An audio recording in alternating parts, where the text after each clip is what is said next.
Here at Folsom Farm, we just want to bring a product that is locally raised, that is raised and fattened on local forage that we purchase from other local farmers in our area, and we just want to be able to make a wholesome product that we can share with everybody else.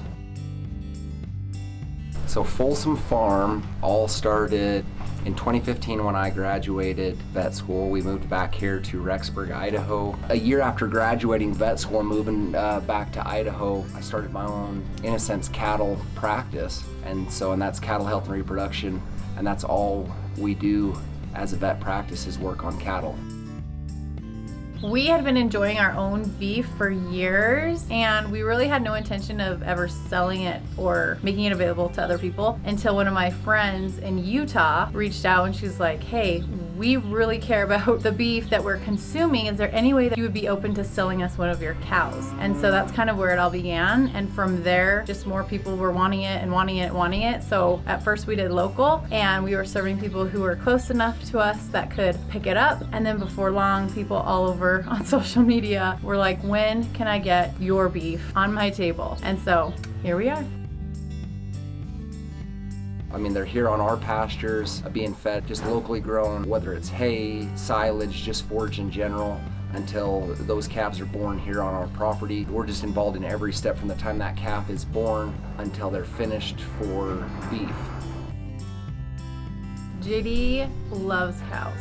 I've never met anyone who is more passionate about cows than he is, but seriously, these animals are taken care of from conception to the time they're processed. They live a good life. They are well taken care of. They are grazing on pasture and living the good cow life until it's time to serve your family. So the reason why we finish our animals on grain, part of it is we just prefer the flavor of meat that's finished on grain. But another part, again, like I mentioned earlier, in Rexburg we have about 5 months of winter, and for us to be able to continue to fatten animals through the winter, it just makes sense for us to use stored forage to feed and continue finishing them through the winter months. All of the forage that's fed our animals is all raised here locally, either by us or neighbors. So and that consists of alfalfa grass hay, corn silage. We do feed a potato mash. We are in Idaho.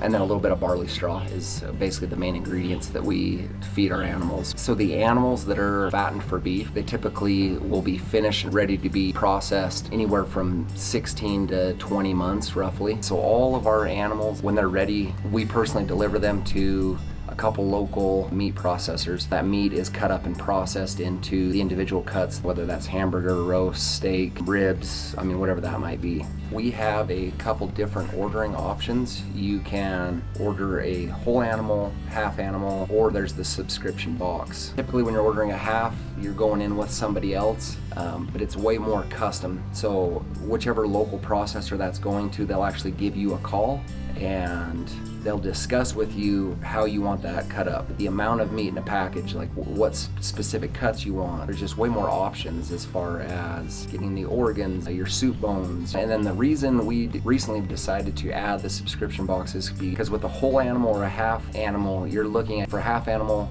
250 to 280 pounds of meat, and then for a whole animal, 550 to 600 pounds of meat. And so you have to have a deep freeze, a way to store that much meat. A lot of people don't have that, they don't have the room to do it, and so that's where the subscription box came up.